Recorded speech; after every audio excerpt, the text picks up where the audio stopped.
Even though I'm still very sick and just got home from the hospital, this certainly cheers me up to see Donald Trump fighting back the injustice that's been brought against him by crooked and unjust justice systems. Terribly discouraging for the whole country to see it be so corrupt. So I'm glad that Donald Trump is running. I'm glad that he's winning, and I support him 100%. He did wait, and Nikki Haley went out first, and arguably that may have changed his speech that night in New Hampshire. He kind of threw it out because he was kind of upset. I think this time, early call, and now he's with the early speech.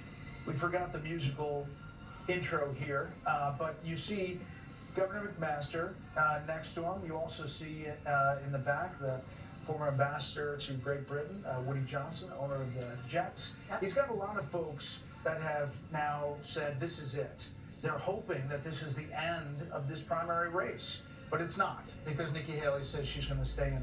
Yeah, we will hear from her, no doubt, shortly as well. She has committed, as you heard in that soundbite moments ago, to staying in through Super Tuesday. That's really the first time we've heard her sort of start to define that she's not thinking too far past that. So here is the former president. Donald Trump wants to be the next president and has just won South Carolina. Let's listen. That is really something. This was a little sooner than we anticipated. It was an even bigger win than we anticipated. And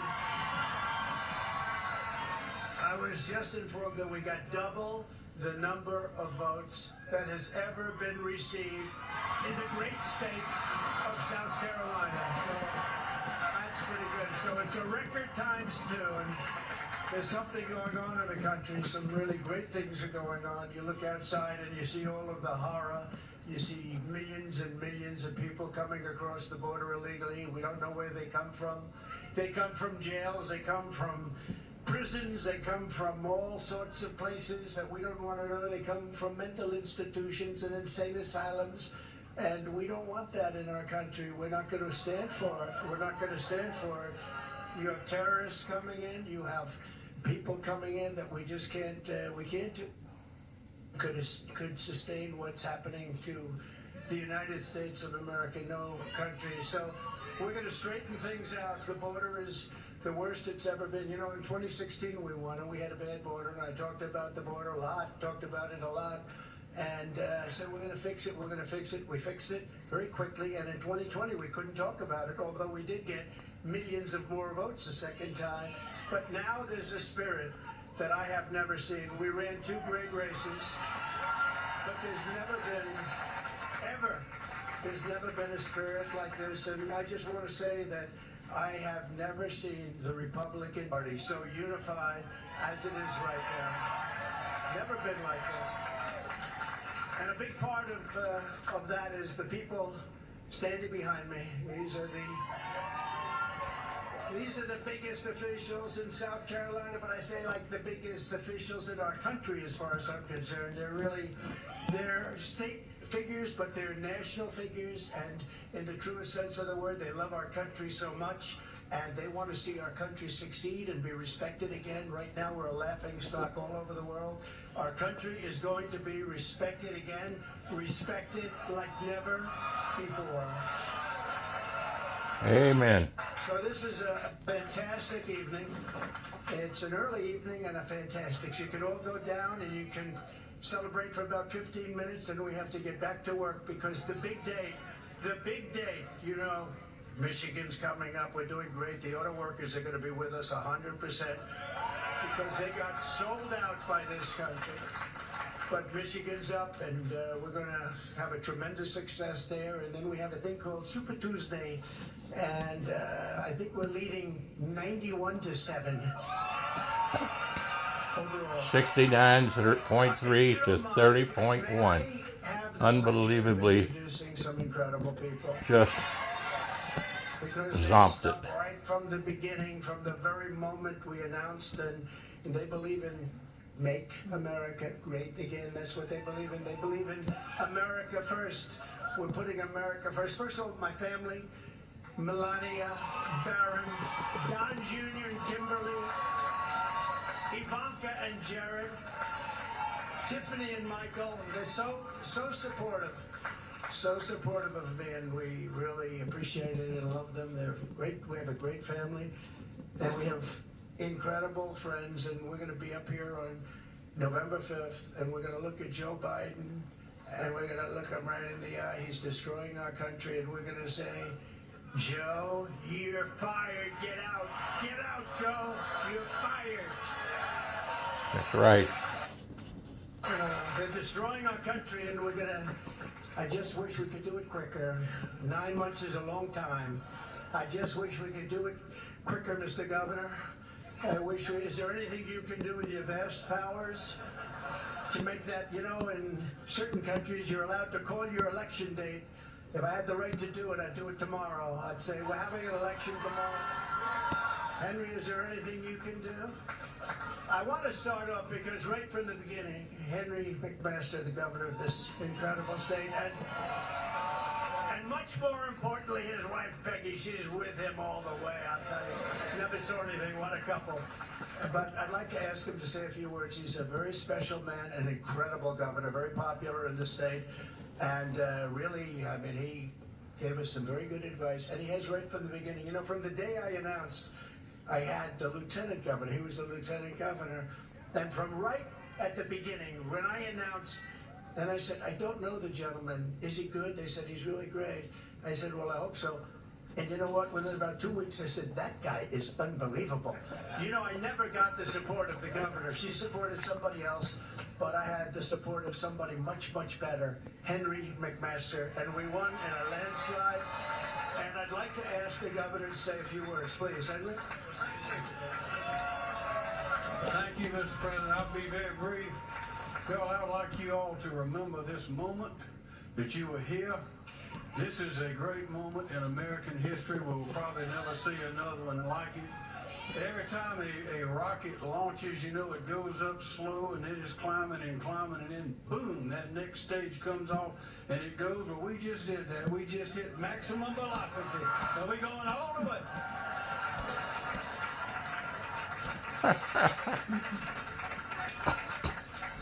So I'm going to ask somebody else to say, because he came on board and Lindsay wanted him and the lieutenant governor wanted him and everybody wanted him. Henry and Peggy wanted him.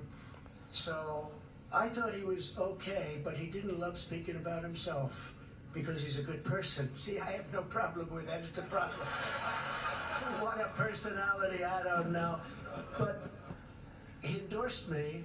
And then we asked him to go and do a few shows, and they're not often nice shows. They're very hostile. And what he did was, I said, is this the same man?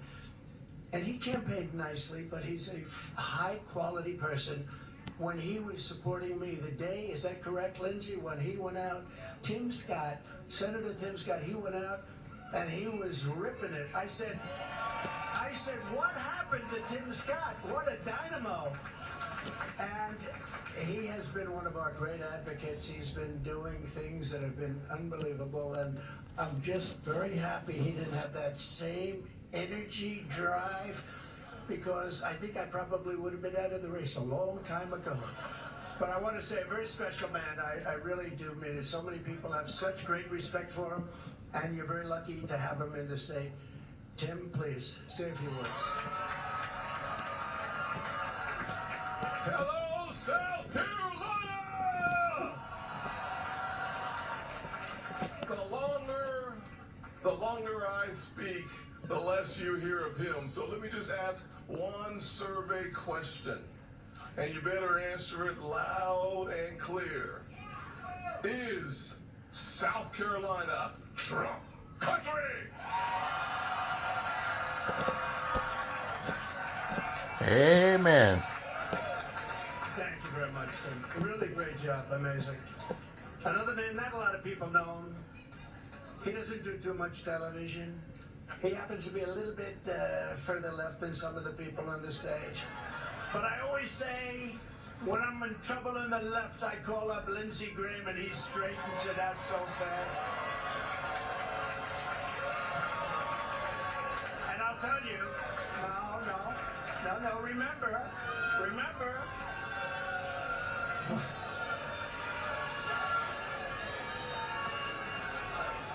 I love him. He's a good man. Come up here, Lindsay.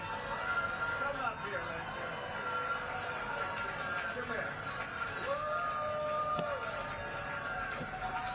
Okay, are you ready?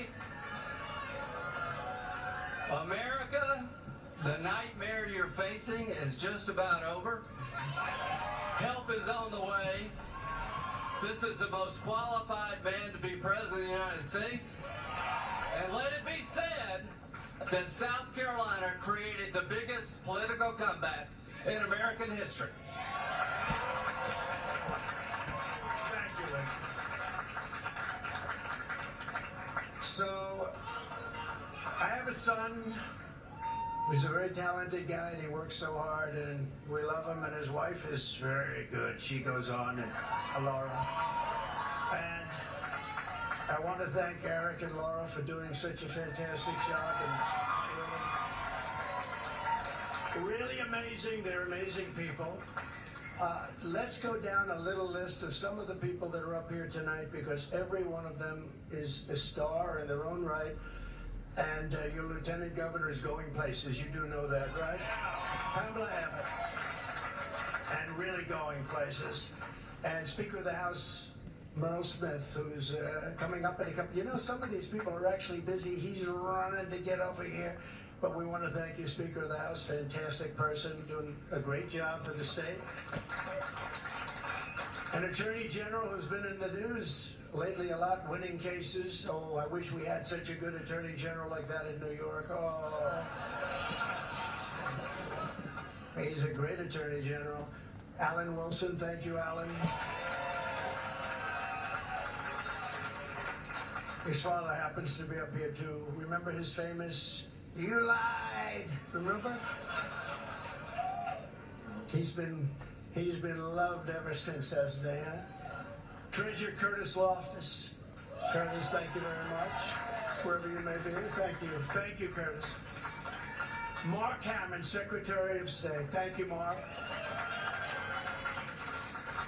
Ambassador, and this is a great ambassador, one of the best. Anytime we had a problem, I just call Ed McMullen, and he would solve the problem very quickly. Ed, thank you very much. We have a man who's done a really good job in the state, your South Carolina GOP chair, Drew McKissick. Thank you. Thank you.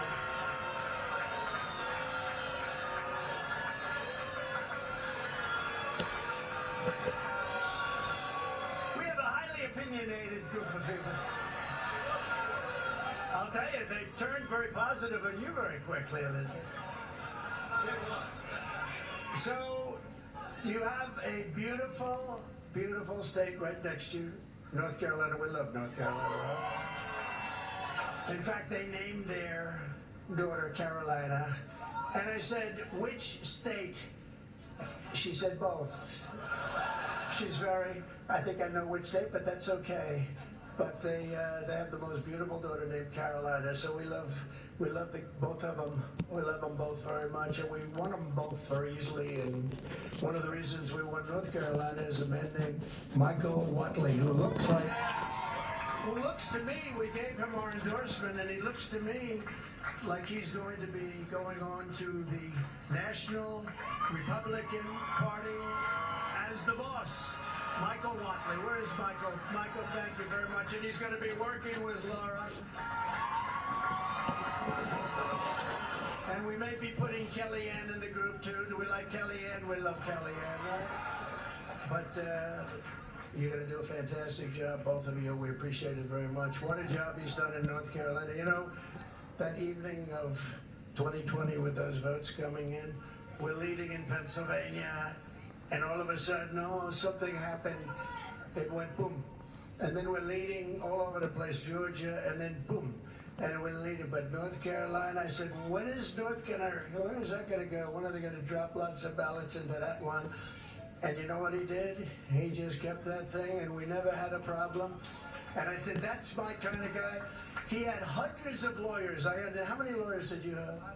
He had 500 lawyers to make sure they didn't cheat, and they didn't cheat in North Carolina.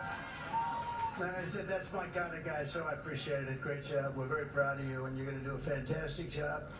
And come election period, you know, we used to have election night. Now we have election period because some of these elections go on for 48 days, 61 days. Then they announce, they get all this equipment, and they announce, they'll be announcing the vote in 3 weeks from now. Can you imagine?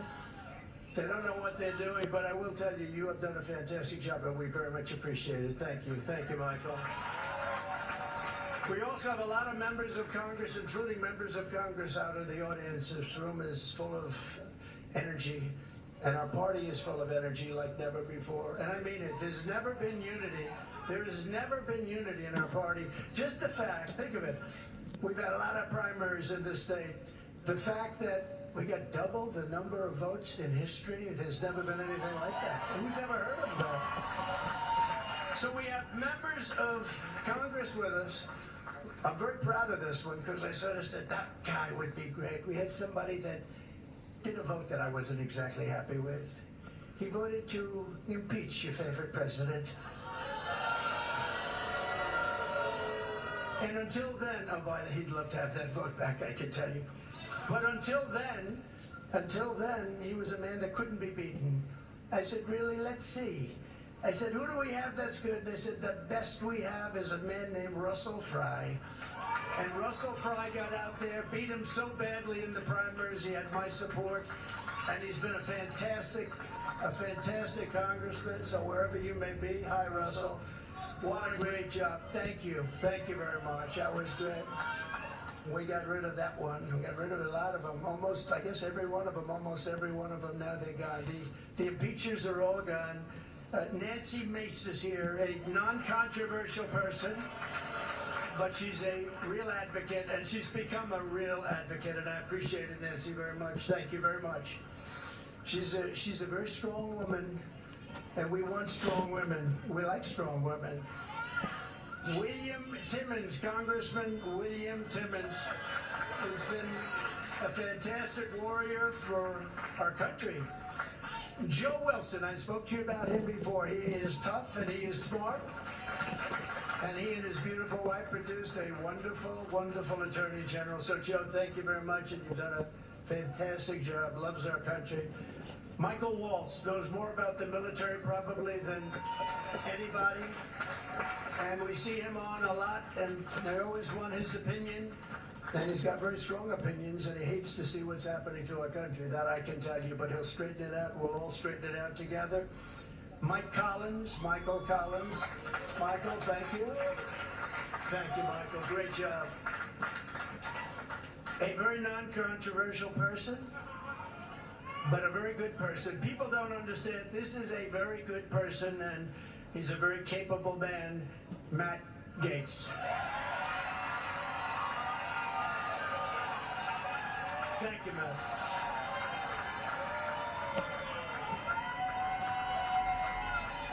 That's not bad, Matt. Wow. Wow. That's impressive. I'm very impressed, right?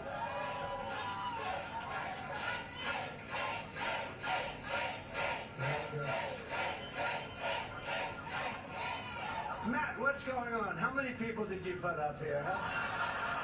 That's fantastic. And by the way, before I forget, we have a group of people, and I know this is okay with you, from North Carolina. It's about 60 women that travel all over the country with me. Every time I'm out, we do a rally. We have to do, at least it has to be significant, so usually rallies. But I think they're up to number 121. They've done 100. They're all beautiful women. Obviously, they're very wealthy. They look so wealthy and beautiful. Look at them over here. But they travel all over the country, and way over 100. And I'm trying to figure out the husband. They're all happily married. They have these wonderful husbands. And one of the husbands is standing right there. He's the smartest one of all. But I just want to thank you. Your support is so incredible. I get out and it's like a breath of fresh air. I look at these incredible people. And at least here we're having one that's very close, right? You don't have to travel out to California and Texas and all the other places. Well, we very much appreciate it. Thank you. Thank you. Very special woman. A woman who was actually out campaigning today. She is the hardest worker. I said, Marjorie, this is Marjorie Taylor Greene. I said, Marjorie. I said, Marjorie, you don't have to do. She went to a polling sector, and she had the Trump flag, and she's waving it and screaming, vote. I said, Marjorie, it's 4:30. It's just about over for the vote. Please. She said, nope, I'm staying longer. This is the hardest working, wherever you are, the most incredible woman. She's respected by everybody. She is very smart. And I'm just very happy that she's on our side, right, Eric? I'm very happy that she's on our side, right? So, it's been an incredible period of time. We have a country that is a failing nation, but we're not going to have a failing nation very long. We are not going to allow this to happen. We love our country. We love it dearly. We're going to fight for our country. We're going to fight for our rights.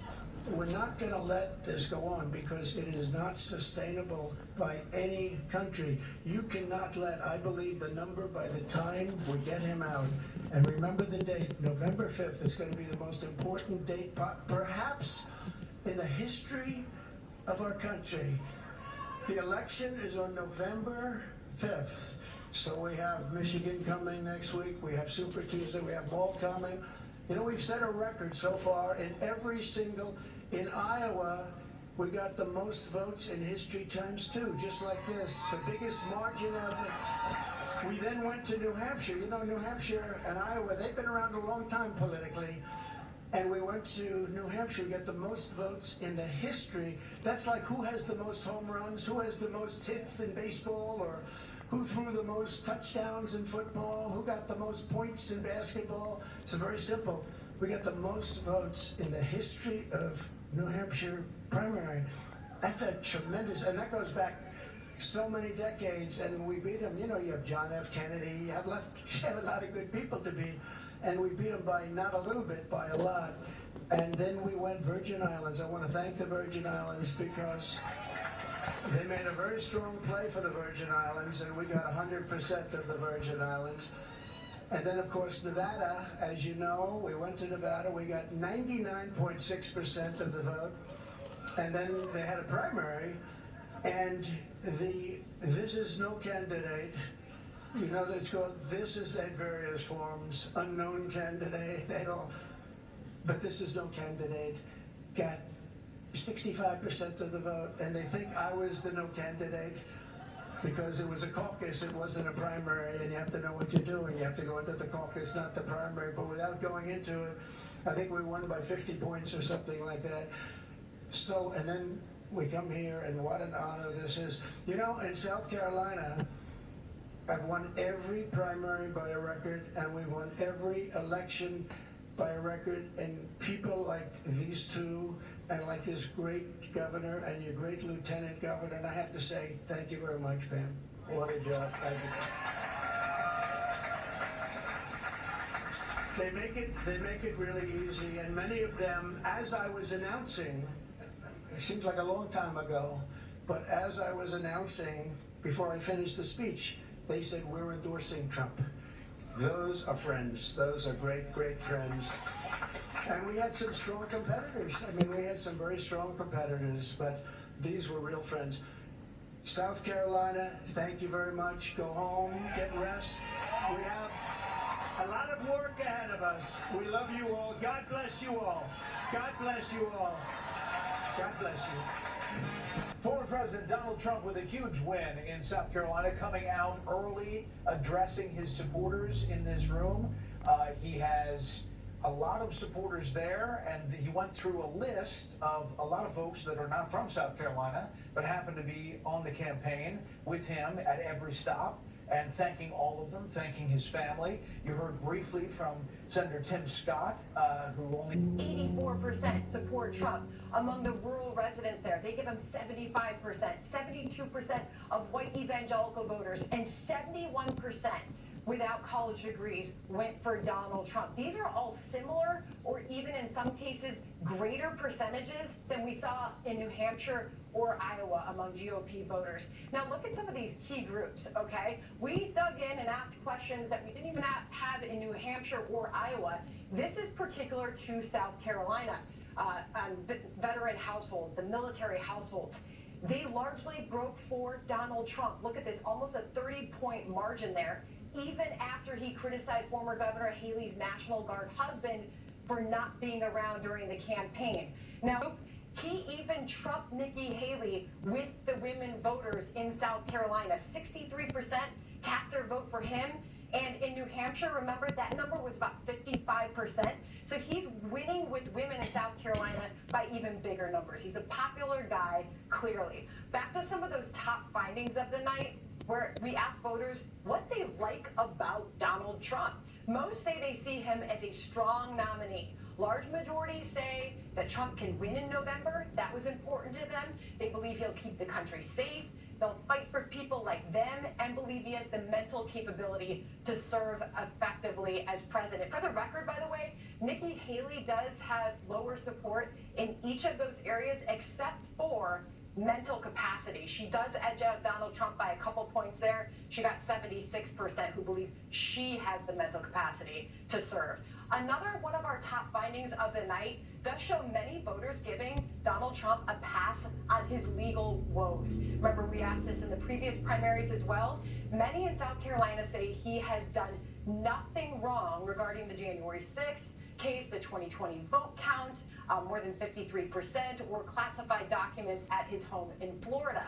Another one of our top findings does show a bit of weakness for Trump, though, and it was this question we put to voters about whether or not he is too extreme to win in the general election. More than 1/4 of GOP primary voters say he is too extreme to win in November.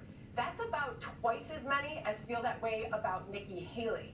And finally, you have to wonder if all those Nikki Haley voters will go on to support Donald Trump in November if he does indeed become the eventual nominee.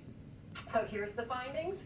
When we asked, 39% say they'll stay with the GOP nominee, but look at that number, 59% who are supporting Nikki Haley say they will not go on to support Donald Trump in the general election.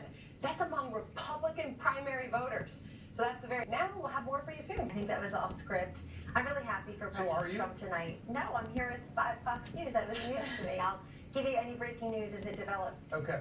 Look, on a serious point, this is a place that Donald Trump dominated in 2016. It's a place where after the South Carolina primary, winner take all then as tonight, Jeb Bush dropped out, for example, once the front runner. I think we're not talking enough about what a disappointing loss is for Nikki Haley. About a year ago, when she ran, it was probably a great idea that the first in the South primary would be her home state. But we saw story after story this week from South Carolina voters. We don't know her well. She's abandoned us. We didn't abandon her. I think the fact that more people moved that South Carolina got more residents than any other state in this country, followed by Florida and Texas in 2023. Means that there are people there who don't really have an allegiance to her, an affinity with her, and that's fine, except that this is a wholesale victory. Every issue that Donald Trump has elevated, like immigration, border security, inflation, Biden, for example, Bidenomics, foreign policy even, these are the issues that are motivating the people of South Carolina. I was really struck tonight to look at the crowd and to hear the way the president handled this. Today at CPAC, and tonight in South Carolina, he never mentioned the name Nikki Haley. That may be the best way to go. I think fewer insults, more insights, but also just move on and mention Biden. The signs in the audience said, fire Biden. They're moving on to November 5th. People are very afraid of Biden, and particularly Harris, ever being our commander-in-chief. People now need to focus, and I hope that includes Nikki Haley. I like Nikki. I served with her. We share a birthday. We share lots of the same values. I don't know what she's doing in the race because she could be an asset to help us defeat Donald Trump and Kamala Harris. Well, so are we